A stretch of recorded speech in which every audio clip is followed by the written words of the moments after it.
Queria meditar na palavra de Deus com você em 1 Reis, capítulo 16, versículos 29 a 33. 1 Reis 16, versículos 29 a 33. A palavra do Senhor nos diz assim: Acabe, filho de Onre, começou a reinar em Israel no 38º ano do reinado de Asa, rei de Judá, e reinou em Samaria por 22 anos. Acabe, filho de Onre, fez o que era mal aos olhos do Senhor, pior que todos os reis antes dele. E como se não bastasse seguir o exemplo pecaminoso de Jeroboão, casou-se com Jezabel, filha de Etbaal, rei dos Sidônios, e começou a se prostrar diante de Baal e adorá-lo. Primeiro, Acabe construiu um templo e um altar para Baal em Samaria, e depois levantou um poste para Deus Azerá. Fez mais coisas para provocar a ira do Senhor, Deus de Israel, que todos os reis de Israel antes dele. Pai querido, dá-nos a Tua graça, e nessa hora, quando lemos as Escrituras, vem com o Teu Espírito Santo e abre os nossos olhos espirituais para percebermos.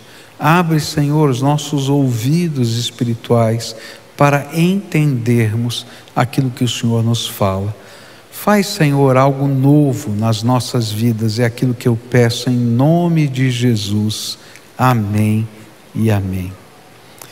Talvez uma das coisas mais importantes da vida de qualquer ser humano seja a maneira como nós tomamos decisões, pois as decisões constroem a nossa vida para o bem ou para o mal, e a nossa vida é consequência de cada decisão que tomamos. Mesmo que eu não concorde com isso, vai acontecer isso. Cada decisão que você toma tem uma consequência em toda a sua vida. E você vai aprender com essas consequências, não é? Que foram boas ou más as decisões. É interessante que há um ditado popular, né, que diz que a oportunidade é careca. Não adianta tentar puxar pelo cabelo depois que ela passou, porque não tem como pegar, vai embora, não é? E às vezes quando a gente perde uma oportunidade por uma decisão errada, se foi. Eu me lembro que quando comecei no seminário, um dos sonhos que eu tinha era estudar inglês e falar fluentemente o inglês. E eu orava por isso, e um dia Deus colocou uma pessoa que disse para mim: você sabe inglês? Eu disse: não. Um colega de seminário que trabalhava, que tinha uma vida melhor que a minha, e ele disse: eu quero te ajudar, então você vai estudar inglês. Eu falei: tal. E ele pegou, me deu um cheque do valor do semestre inteiro do curso de inglês. Eu fui lá e fiz a matrícula e comecei a estudar inglês, lá no básico do básico, né? Quando chegou no segundo semestre, ele me procurou de novo e disse: e aí, está estudando? Estou estudando. E aí, vai fazer o segundo semestre? E eu fiquei com tanta vergonha, mas com tanta vergonha daquele homem me dar outro cheque. E eu falei: não dá, eu acho que esse semestre eu não vou conseguir. E perdi a oportunidade, até hoje eu não falo inglês. Decisões que a gente toma e que se arrepende para o resto da vida. Decisões que a gente toma e se alegra para o resto da vida. E é disso que eu quero falar nessa série de mensagens que eu estou começando aqui hoje. Que como é que a gente pode acertar nas nossas decisões? O texto que a gente leu fala de um dos homens mais icônicos do Velho Testamento, o rei Acabe. E ele viveu em um período histórico de Israel.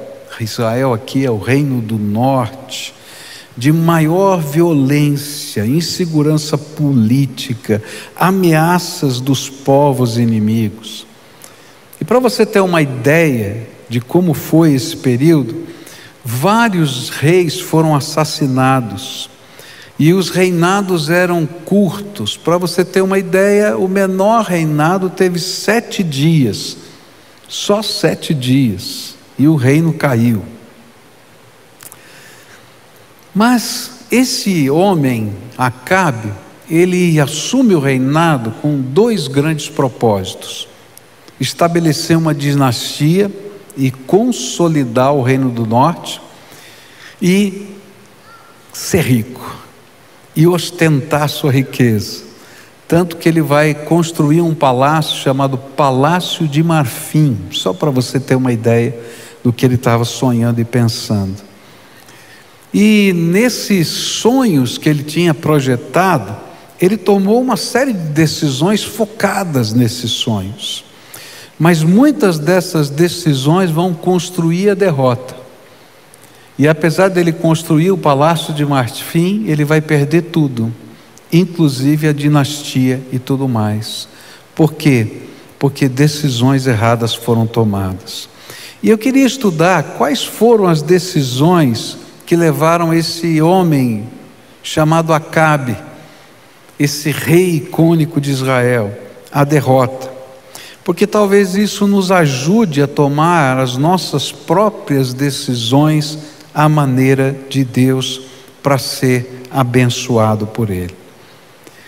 Primeira decisão errada que Acabe tomou foi o modelo que ele queria copiar ou seguir.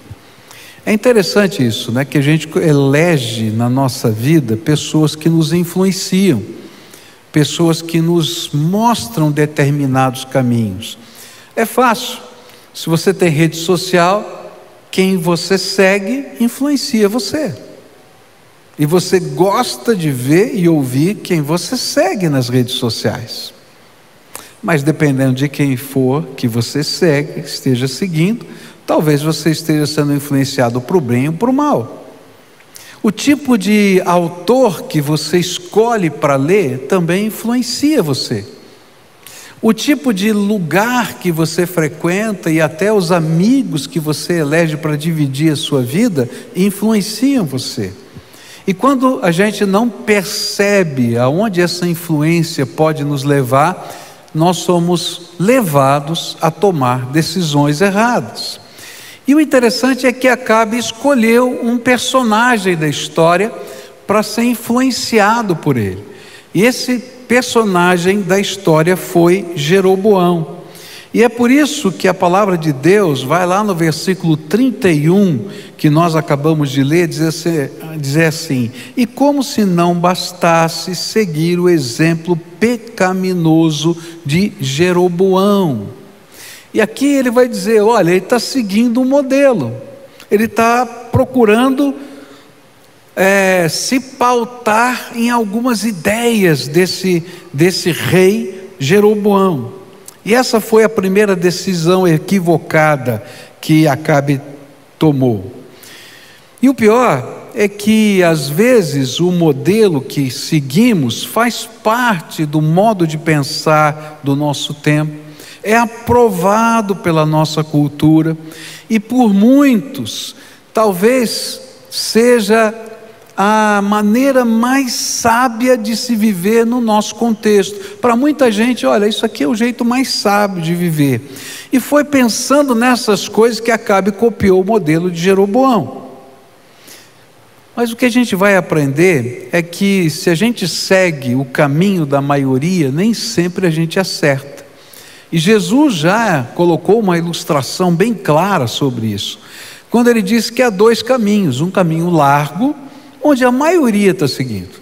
Nesse caminho largo tem muita gente caminhando por ele, só que o final desse caminho é a perdição, a palavra de Deus diz. Mas tem um caminho estreito, apertado, difícil, complicado, porque envolve valores, princípios, envolve uma meta maior do que nós mesmos, mas esse é o caminho da salvação, é o caminho de Deus na nossa vida. E se a gente simplesmente segue a opinião dos outros e não segue aquilo que é a vontade de Deus, talvez a gente se perca no caminho. Mas A pergunta que eu faço para a Bíblia é: no que consistia o caminho de Jeroboão? Por que ele era tão ruim? O que essa influência fez de tão mal na vida de Acabe? Isso a gente vai encontrar na palavra de Deus em 1 Reis 14, versículos 7 a 9, onde a Bíblia diz assim: através de um profeta, a gente tem um resumo aqui do caminho de Jeroboão. Vai dizer a Jeroboão que é isto que o Senhor, o Deus de Israel, diz: tirei-o de dentre o povo e o tornei líder sobre Israel, o meu povo. Tirei o reino da família de Davi e o dei a você. Mas você não tem sido como meu servo Davi, que obedecia aos meus mandamentos e me seguia de todo o coração, fazendo apenas o que eu aprovo. Você tem feito mais mal do que todos os que viveram antes de você, pois fez para você outros deuses, ídolos de metal, e você provocou a minha ira e voltou as costas para mim. No que consistia então o modelo de Jeroboão? A primeira coisa que o modelo de Jeroboão mostra para mim nesse texto é que Jeroboão não entendeu que a posição que ele tinha como rei era uma dádiva divina. E tanto Jeroboão quanto Acabe não conseguiam entender que Deus tinha um plano para a sua vida, e que esse plano era fazê-lo um líder segundo o seu coração, assim como for o desejo de Deus fazer de Jeroboão um líder segundo o coração dele. Isso fica claro nas Escrituras quando Deus escolhe Jeroboão para ser rei. E lá em 1 Reis, capítulo 11, versículo 38, a Bíblia diz assim: se der ouvidos ao que eu digo, seguir os meus caminhos e fizer o que me agrada, e se obedecer a meus estatutos e mandamentos, como fez meu servo Davi, sempre estarei com você, e estabelecerei para você uma dinastia, como fiz com Davi, e lhe darei Israel. Ele não entendeu que Deus havia colocado naquela posição de liderança e que aquilo era um presente, não era fruto da competência política ou de uma situação dinástica. Ao contrário, Deus mesmo estava fazendo isso. E lá no capítulo 11, verso 37 diz assim: eu o colocarei no trono de Israel e você governará sobre tudo que seu coração desejar. A primeira coisa que a gente vai aprender aqui é o seguinte: se você não entende que o lugar em que você está, que a posição que você tem, que a família que você tem, que o dinheiro que você tem é de Deus e para a glória de Deus, você vai perder-se no caminho. Se você não entender que Deus tem um plano para a sua vida, e que você está no prédio que você mora, de você fazer o que você faz como profissão, faz parte de um propósito divino, muito maior do que você vai se perder na sua jornada. Se você acredita que aquilo que você tem ou faz é fruto da sua competência, da sua inteligência, da sua habilidade, que você tem o controle, você vai se perder no que você faz, porque tudo vem de Deus e tudo é para a glória de Deus. E se a gente não entender isso, a gente está perdido. É assim na vida. Jeroboão, ele era um dos líderes de uma região do país de Salomão, era um bom administrador. Se você ler a história de Jeroboão, você vai ver que ele construiu coisas, ele sabia administrar os impostos, ele fez coisas boas. E quando Salomão morreu, e Roboão, seu filho, assumiu o trono e começou a fazer muitas coisas ruins, o povo disse: nós precisamos ter alguém melhor como rei. E pensaram assim: olha, Jeroboão era um bom administrador, talvez ele fosse melhor do que Roboão. E as pessoas poderiam pensar, é competência de Jeroboão. Não, mas se você ler as Escrituras, você vai ver que muito antes disso, Deus mandou profetas. E esses profetas falaram para Jeroboão, vai acontecer isso, muito antes. E ele até ficou com medo, quis fugir, porque Deus tinha um plano para a vida dele. E se a gente não entende que Deus tem um plano para a nossa vida, Ele nos coloca no lugar em que estamos, para a glória dEle, nós vamos perder o sentido e o propósito da nossa vida. A minha pergunta para você hoje é: qual é o propósito de Deus para colocá-lo onde está? Qual é o sentido da vontade de Deus? Onde Ele quer levar você? Por isso Ele colocou você onde está. Há alguns anos atrás, um casal aqui da nossa igreja, especialmente o marido, ele começou a orar assim, dizendo: Senhor, eu quero entender qual é o teu propósito para o Senhor me colocar nessa empresa. Ele era um engenheiro, mas eu estou aqui nessa empresa, uma excelente empresa, uma empresa nacional, mas muito boa, muito forte. E ele disse: mas o Senhor me colocou numa posição de liderança aqui para fazer o quê? Qual é o teu propósito? E aí ele e a esposa começaram a orar, e Deus foi tocando o coração deles, e disse assim: olha, você precisa cuidar dos seus companheiros de trabalho, porque a família desses seus companheiros de trabalho está toda quebrada. E eles começaram a orar, e ele começou uma pequena reunião de oração dentro da empresa dele, e começou a orar com aqueles homens, orar pelas famílias, orar pelas situações que aconteciam, e Deus começou a revelar o seu poder e a sua graça, a ponto deles fazerem um retiro de casais, com 50 casais só dos amigos da empresa. E ele mesmo foi o preletor, o pregador no retiro de casais. Pessoas se converteram. Hoje essa empresa não existe mais, mas o legado desse homem continua perdurando até agora, porque aquelas vidas foram tocadas e transformadas. Porque Deus te colocou onde você está. Deus não te colocou onde você está para construir uma dinastia. Deus não colocou você onde você está para construir um palácio de marfim. Deus colocou você onde você está para ser para a glória dEle. E se você não entender isso, você vai se perder no meio da multidão. Ah, mas eu tenho competência. É verdade. Ah, eu tenho dinheiro. É verdade, que Deus te abençoe com o seu dinheiro, mas se você coloca a sua esperança e o seu propósito nisso, você vai se perder.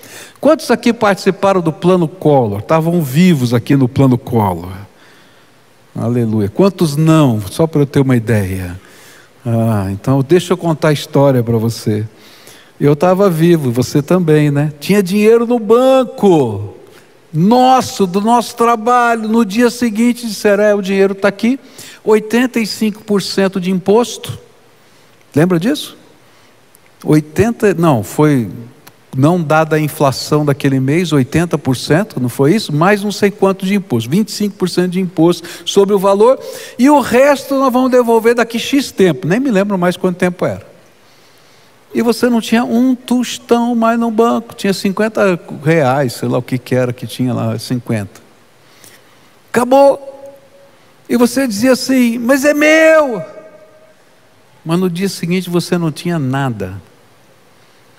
Eu não sou dono de absolutamente nada, não tenho controle de absolutamente nada.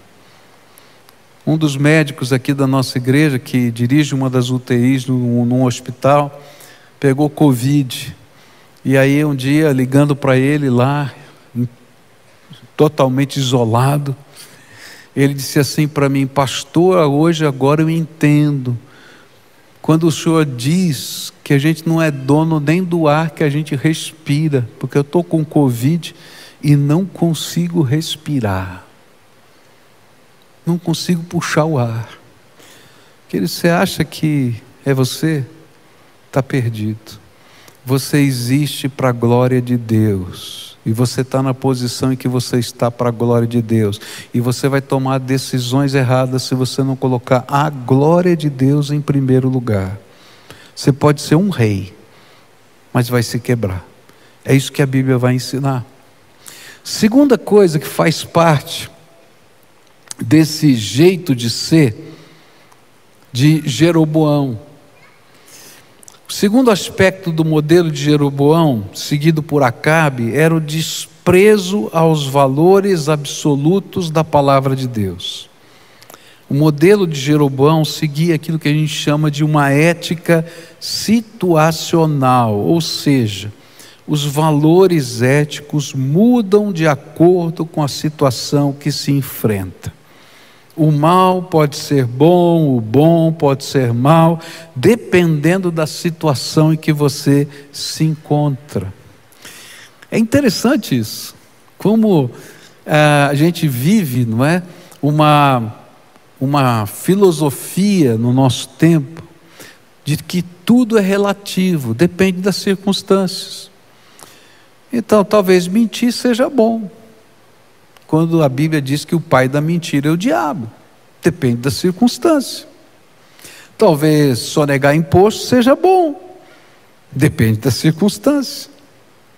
Talvez, depende da circunstância. Olha só como isso aconteceu na vida de Jeroboão.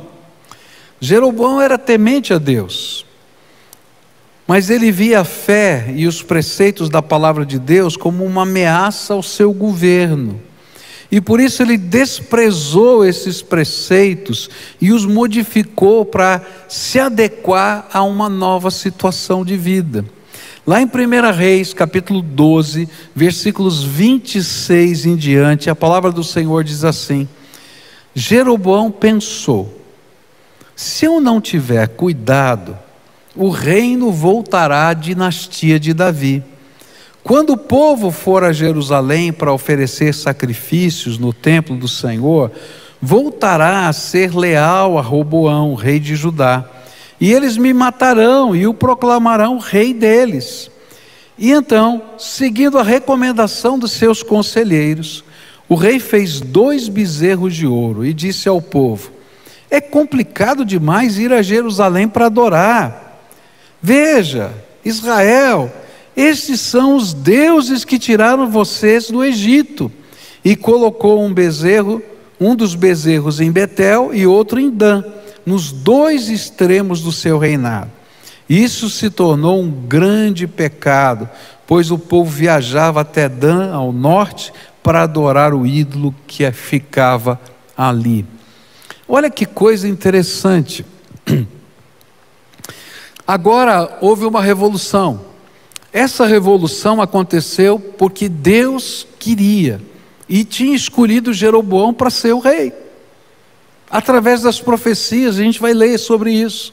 A palavra do Senhor vai dizer que Deus se entristeceu com Salomão, porque no final da sua vida ele promoveu a idolatria por causa dos casamentos políticos que ele realizou com todas as mulheres dos reinos próximos e das grandes potências, para que ele pudesse ter força política.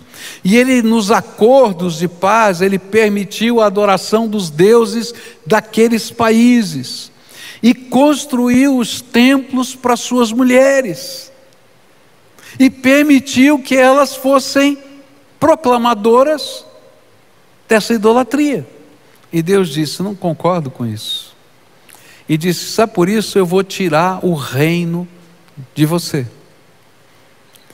E a dinastia de Davi não vai mais dominar sobre todo Israel. Como eu prometi a Davi que sempre teria um rei nesse trono, filho dele, eu vou deixar 2 tribos só para vocês governarem. As 10 outras tribos eu vou tirar de vocês.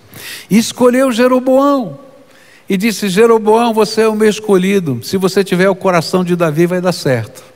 As coisas vão acontecer. Me sirva. E quando Deus falou isso, Ele não falou como um palpite. Ele viu um bom coração temente a Deus na vida de Jeroboão. Mas Jeroboão vai se perder no meio do caminho e vai tomar decisões erradas. Quando ele estava no governo, ele disse assim: eu tenho um problema político agora. O meu problema é a adoração a Deus. Porque segundo a lei de Deus, todo o povo tem que ir pelo menos uma vez por ano para o templo em Jerusalém. E Jerusalém ficava no Reino do Sul. não era lá no reino dele. E o povo vai para lá, vai receber a influência de Roboão, vai ter que viajar. Como é que vai ser isso? Vai ser um problema. Como é que a gente resolve esse problema? E aí então os seus conselheiros disseram assim: facilita para o povo, por que você não democratiza a fé? Para que ir até Jerusalém? Constrói 2 templos, coloca um bem na fronteira do sul, na cidade de Betel, e coloca outro bem na fronteira do norte, lá na tribo de Dan.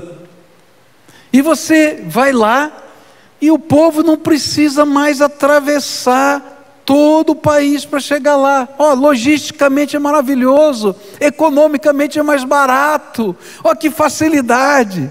Mas ele disse: mas tem um problema. O problema é que os levitas e os sacerdotes estão todos em Jerusalém. Disse: não tem problema, vamos democratizar isso. Em vez de ter todos da tribo de Levi, você pode nomear novos sacerdotes de todas as tribos de Israel. Olha que maravilha, democratizou. Vai ter um sacerdote de Dan, vai ter um sacerdote, enfim, de Efraim, e assim vai colocando de tantos lugares diferentes. Mas não tem problema, a gente resolve esse problema. Mas como é que vai ficar essa questão? Ele disse assim: olha, por que a gente não copia o que os nossos pais fizeram no deserto? Lá no deserto, Arão construiu 2 bezerros de ouro e deu a esses bezerros o nome de Jeová e Yahvé. E nós repetimos o que Arão fez, nós somos abençoados por Arão. Mas eles não leram o restante do Velho Testamento, em que Deus julga aquela nação por causa desses bezerros. E ele então, movido pela ética situacional, ele diz: vamos fazer o seguinte, vamos fazer um arranjo aqui na Bíblia, e a gente tira fora o que não interessa, o que nos condena, o que mexe com a nossa cultura, e a gente monta uma nova religião, com a cara da gente e com o jeito da gente. E sabe, quando a gente começa a valorizar na palavra de Deus somente aquilo que nos interessa, e a gente começa a desprezar os demais valores, a gente perdeu o absoluto da graça de Deus e da palavra de Deus na nossa vida.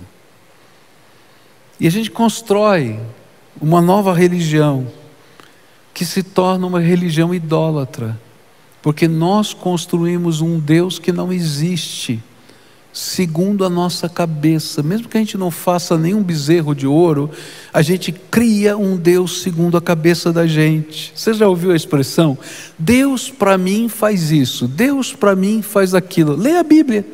O Deus da Bíblia não faz isso nem aquilo, só você pensa assim, porque você construiu um Deus segundo a sua cabeça.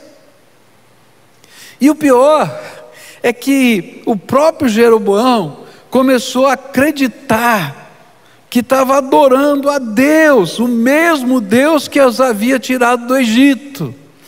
Porque quando a gente acredita muito numa mentira, a mentira se torna verdade para a gente.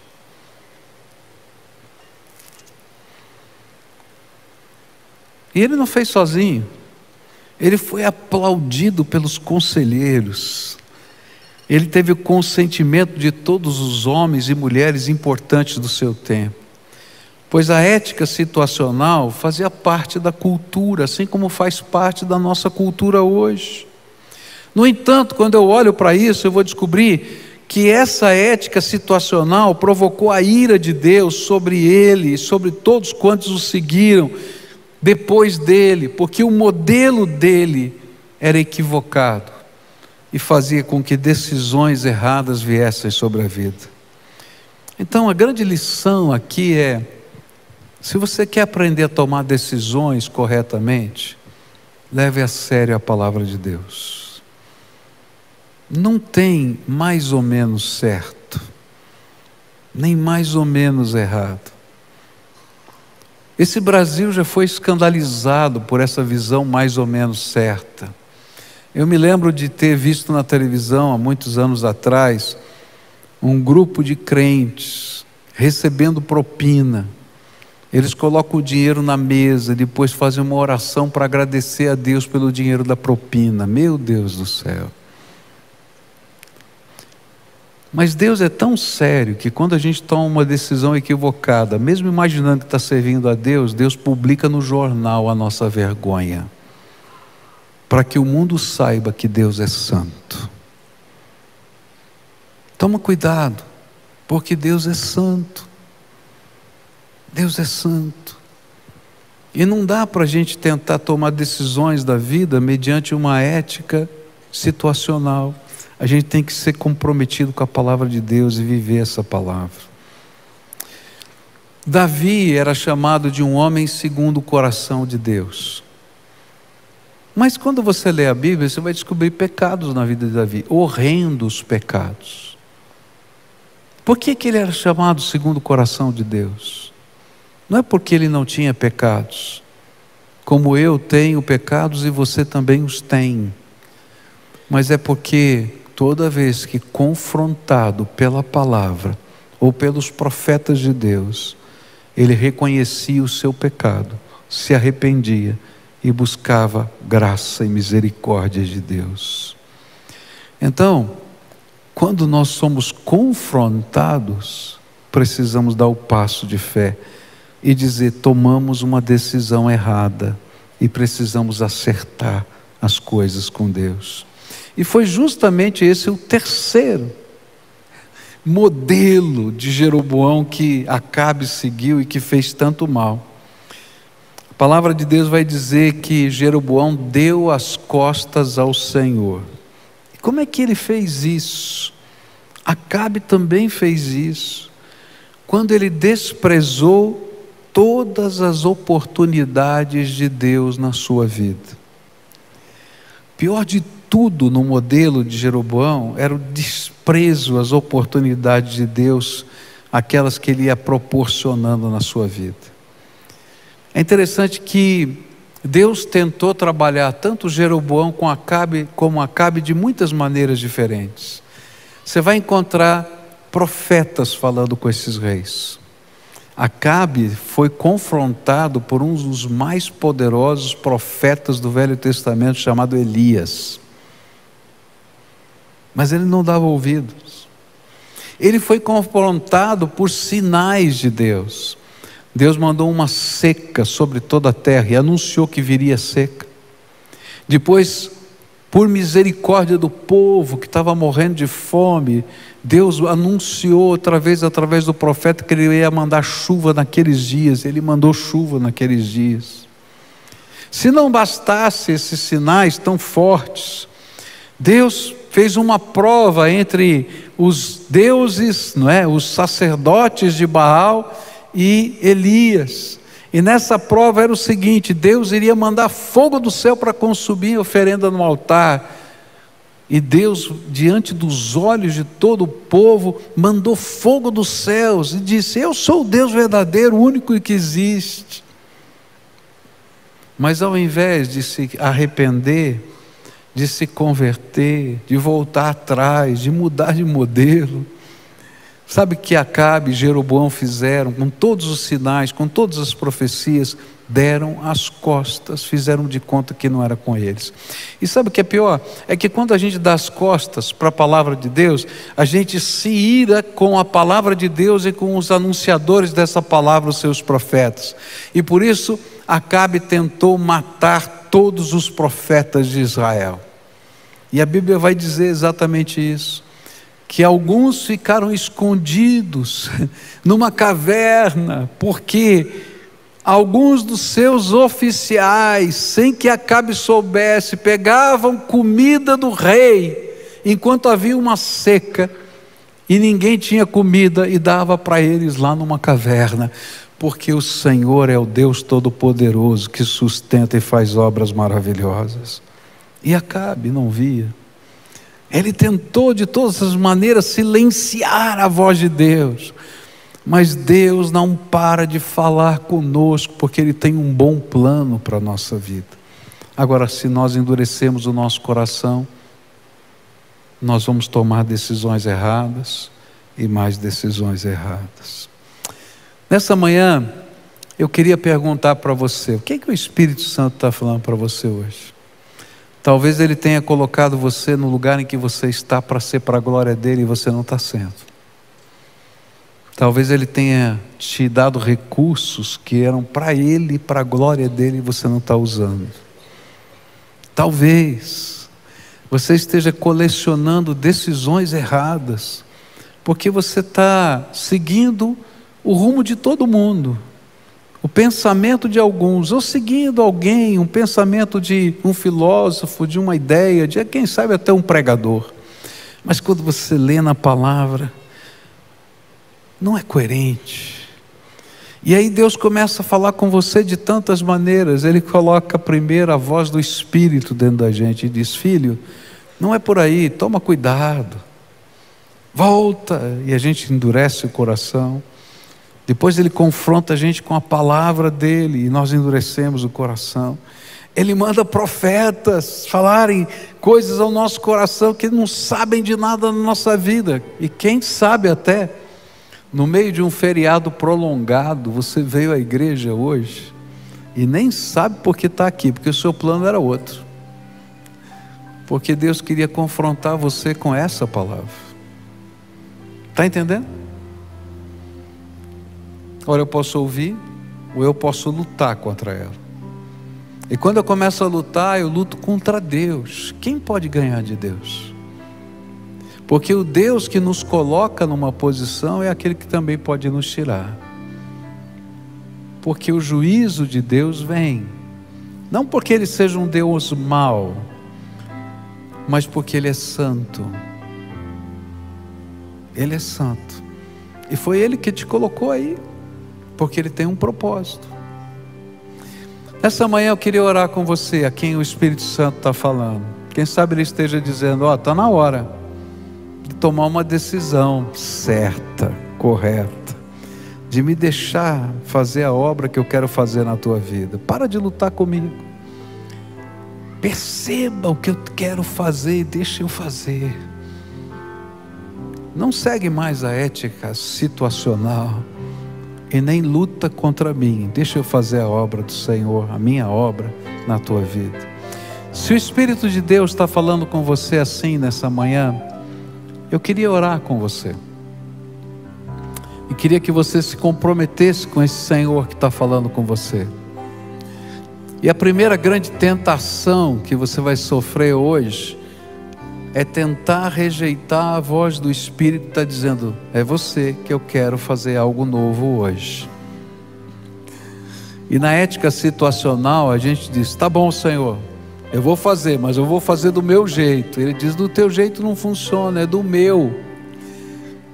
Essa é a diferença entre a ética situacional e a ética da graça de Deus. A gente para de fazer do jeito da gente para fazer do jeito de Deus.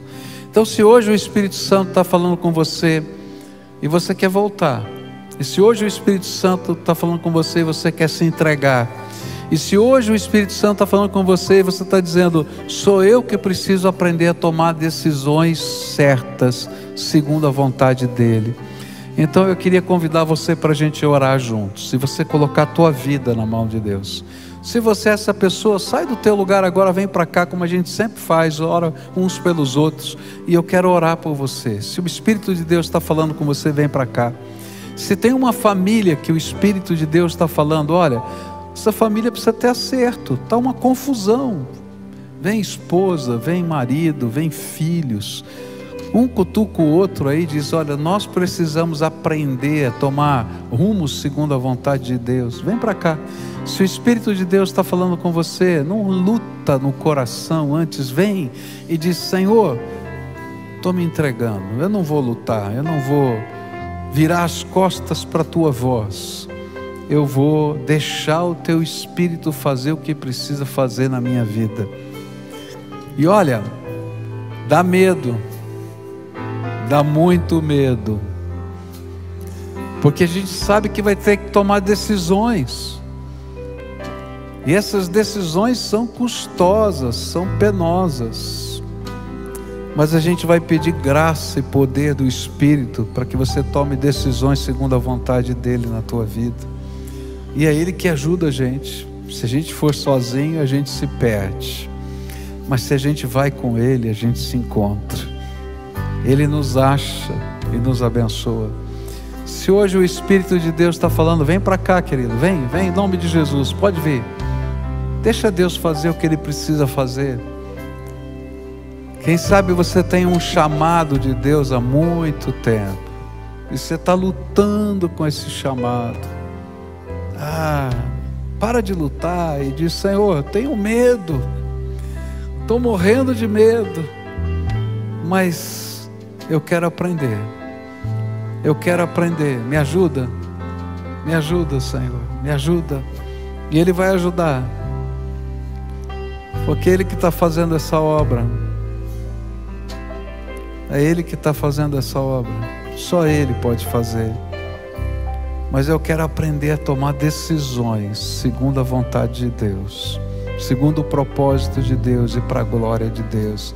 E Ele vai me ajudar, Ele vai me ajudar. Amém. Louvado seja Deus. Vou esperar alguns que estão chegando aqui. Venha, pode vir. Isso, venha para cá. Pode vir. Que bênção. Agora nós vamos orar juntos. A primeira parte dessa oração eu não posso fazer por você. O que é que te trouxe aqui? O que é que Deus te revelou? Só você sabe, Ele. Então, começa com isso. Senhor, eu ouvi a Tua voz. O Senhor me falou isso.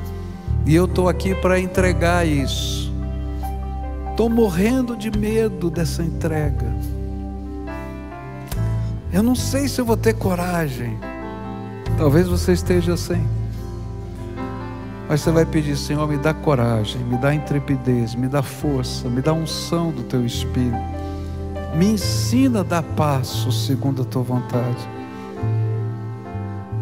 Num gesto de fé, coloca a tua mão na mão do Senhor e diz: Senhor, eu vou grudar na Tua mão.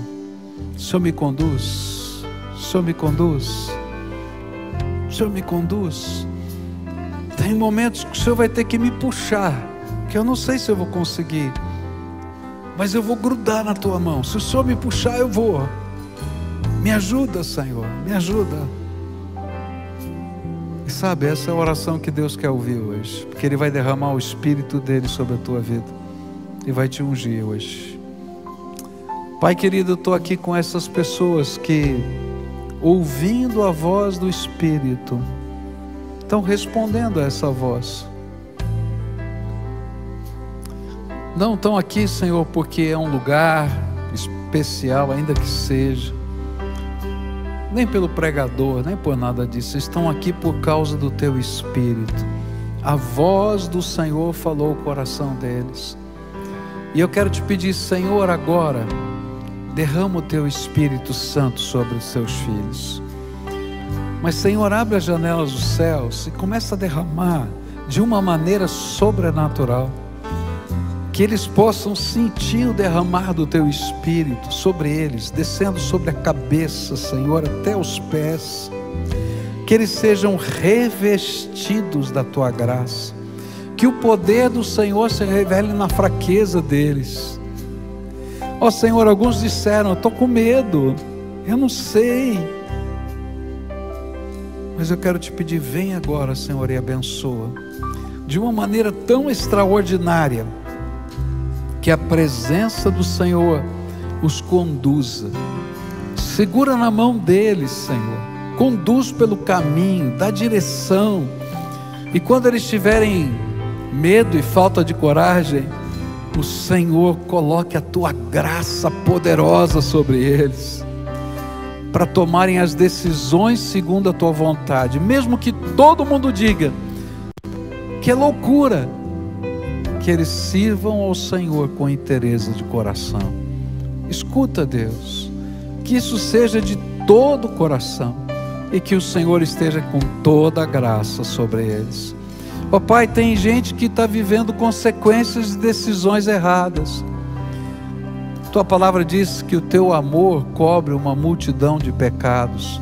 Então, Senhor, aquilo que está quebrado, aquilo que está difícil, reconstrói, mas reconstrói com arte, com beleza, com graça, e que eles sejam abençoados pelo Senhor, e que isso seja testemunho do grande, tremendo e maravilhoso Deus, e que o propósito que o Senhor tem para eles se concretize, e que a tua glória seja vista na vida deles. É aquilo que eu oro em nome de Jesus. Amém e amém. Diga amém aí você. Amém, tá? Uma pergunta: tem alguém aqui que pela primeira vez está tomando uma decisão assim com o Senhor? Está diferente? Levanta a mão aqui só para eu saber. Tem alguém aqui que está tomando pela primeira vez essa decisão, o Senhor? Tem mais alguém? Você também, querido? Tem mais alguém ali? Vi alguém, um rapaz ali. Vem aqui, pastor Edson, pastor Valdir. Eles têm um convite para você, tá? E se você quiser participar, mesmo que não seja a primeira vez, o convite está aqui. A gente faz uma festa aqui na igreja quando alguém toma uma decisão assim, tá? É uma festa de verdade, com comida e tudo, tá? E a gente pede para você trazer a sua família nessa festa, para a gente celebrar junto, tá? Para a gente glorificar o nome de Deus junto, tá? E dizer: olha, está acontecendo algo novo aqui. E eu queria convidar você para essa festa de louvor e gratidão a Deus, por algo novo que Deus vai fazer. É uma festa de fé. A gente faz a festa para celebrar o que Ele vai fazer na sua vida, tá? Então você é nosso convidado. Normalmente é na terça-feira à noite que a gente faz essa festa. Como é feriado, não vai ser essa terça, vai ser na próxima. Então aqui estão os convites. Pastor Edson, pastor Valdir estão aqui. Se você quiser ser nosso convidado, vai ser um prazer para a gente ter você nessa festa, e que você possa trazer a sua família, tá bom? Então fica aqui o convite. Nós vamos cantar uma canção, você vai chegando perto deles aqui e vai pegando o convite da festa, tá bom? E é para a família toda, nós vamos celebrar junto a graça de Deus, o milagre de Deus, a vitória de Deus, porque Deus é fiel, Ele ouve e responde às nossas orações. Todo o povo de Deus de pé agora, adorando ao Senhor. Se você quer o convite, pega aqui com eles, tá?